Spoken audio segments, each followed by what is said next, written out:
Trinity had lived in the Red Springs compound all her life, but she had never been to the Alpha's house. After showering, primping, and putting on the midnight blue gown grandfather had given her, Trinity's stomach was in knots as her best friend Juniper arrived to pick her up. "This is actually exciting, don't you think?" Juniper asked. Her blonde hair had been put into an immaculate updo. She was tall and athletically slim, like every other woman in the pack, except Trinity, of course. "I don't know why you're excited," Trinity teased. "You've already found your mate." "True, Paul's annoyingly perfect," Juniper laughed. The moon goddess herself decided on werewolves' mate bonds. Paul and Juniper had literally been destined for each other. Even though Trinity was happy for her friend, there was a little sadness in knowing she'd never experienced something like that herself. "But if you guys are mated," Trinity said, "why do you have to come tonight? I thought it was a mixer for all the eligible unmatched wolves." "It's the Harvest Moon Gathering, Trin. It's not just the Alpha's meet and greet." Juniper bounced in her seat. "Maybe something special is waiting for you at the party tonight. This could be the moment that changes everything." "Knowing me, it'll be for the worst," Trinity grumbled. Juniper meant well, but they both knew it was hopeless. If Trinity didn't have a wolf, that meant she didn't have a mate. Simple as that. They turned into the Alpha's driveway, a long, long stretch of road through the deep woods. They wound along the mountainside until they finally arrived at the house itself. Juniper parked, and the girls walked toward the brightly lit building. Lanterns and fairy lights glowed in the trees, casting soft illumination everywhere. Mated or unmated, a gruff man a few years older than Trinity stopped the girls near the front of the house. He had a clipboard and looked no nonsense. "Mated," Juniper said. "Unmated," Trinity replied. "Last name?"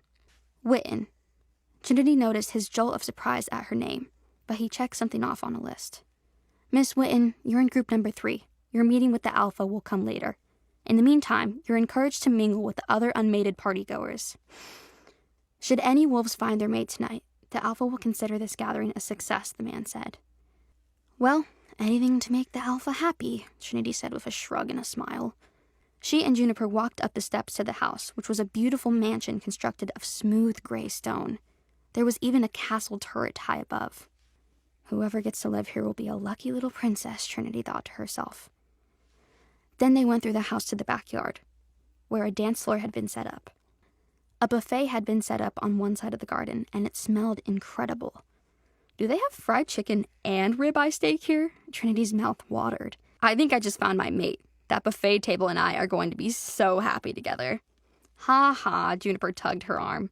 "Come on, we need to at least introduce you around." "You know how that's going to go, Juniper. Most people here don't know me, and when they find out I'm the wolfless Witten girl, they're not going to be nice," Trinity sighed. "Just try. You never know what could happen." Juniper dragged her friend over to a tall, handsome boy with sandy blonde hair. "Jasper! Hey, I want you to meet my friend, Trinity." Jasper's handsomeness lessened when he scowled down at Trinity.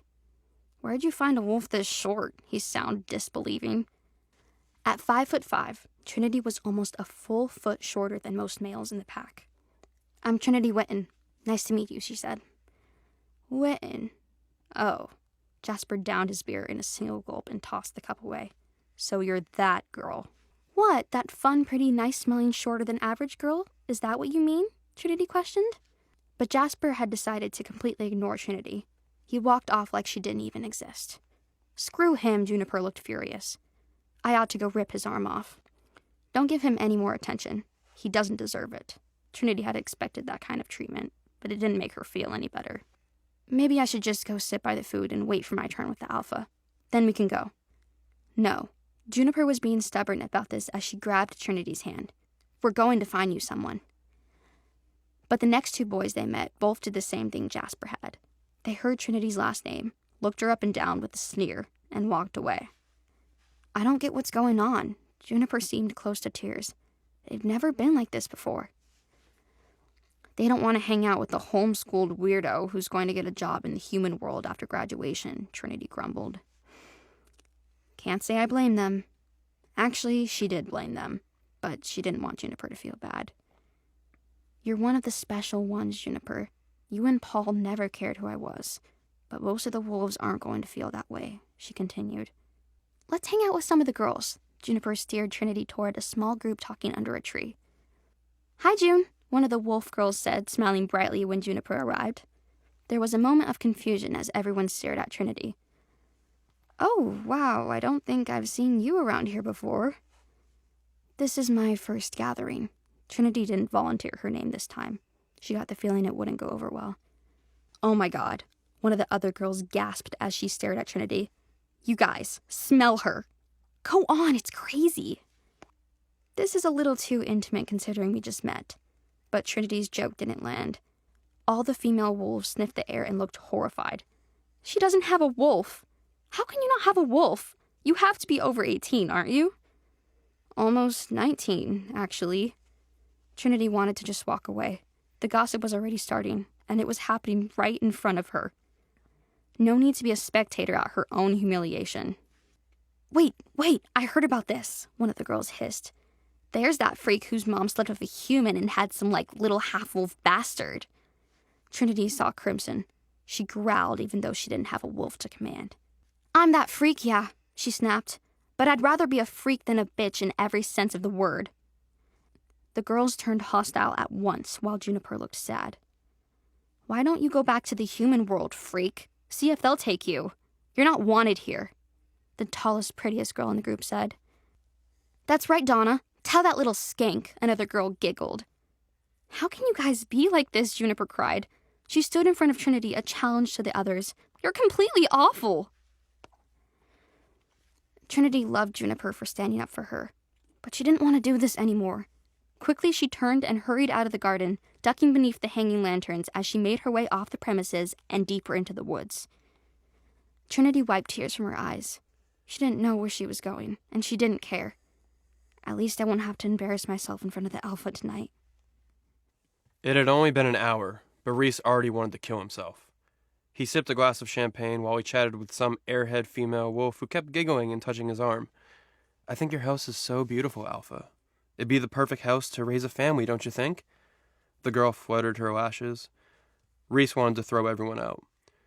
When I find the right mate, I'm sure that'll happen. His withering stare told the girl she wasn't his mate. She pouted and turned away, dejected. All the others in Group 1 waited eagerly for his attention to fall on them. Even if he hadn't been the alpha, Reese knew the woman would flock to him. He was 6.5 feet tall with black hair and golden eyes. His body ripped with muscle, and his jaw was square and rock hard. But he never had any interest in a woman beyond a single night of fun in bed. He'd never slept with the same girl more than once. This is all so damn tiresome, he thought. He turned to the open window to get a breath of fresh air. The faintest gust of wind entered the room, and then he smelled something beyond description. She smelled like vanilla and warm cinnamon apples. His mouth watered at the very faintest touch of her scent. His whole body lit up, fire scorching every inch of his flesh. There she is, my mate. The wolf in him responded at once, desperate to get out of this house and away from these ridiculous people. The scent told him the girl had just left the party and was heading off into the woods. No, she couldn't leave yet. She was the only one he needed to meet. No one else mattered. Alpha, are you all right? The girl squealed in shock as Reese charged out of the room and down the stairs. He exploded out the front door, ignoring Noah's startled questions as he sniffed the air greedily. That vanilla and cinnamon aroma still wafted towards him on the night wind. Reese ran, following the scent. He charged into the dark forest, past whipping tree branches. He didn't stumble once as he hunted the girl. Where are you? He growled, his breath coming in heaving gasps. If he didn't find her soon, he'd explode. His wolf form would emerge, and he'd go on howling mad as he tracked her down like the predator he was. Then, up ahead, he could sense her. She stopped beside a fallen tree and was sitting on the ground. With a growl of pride, Reese rushed over and came close. She sensed someone behind her, turned, and shrieked as she fell backwards. Reese almost fell on top of her, pinning her to the earth. His shadow blocked out her features, but she had curling dark hair. Her creamy skin was pale against the midnight blue of her gown. "You," Reese growled. "There you are." Don't let your excitement die! The full audio series is on the Pocket FM app. Tap the link in the description to install now.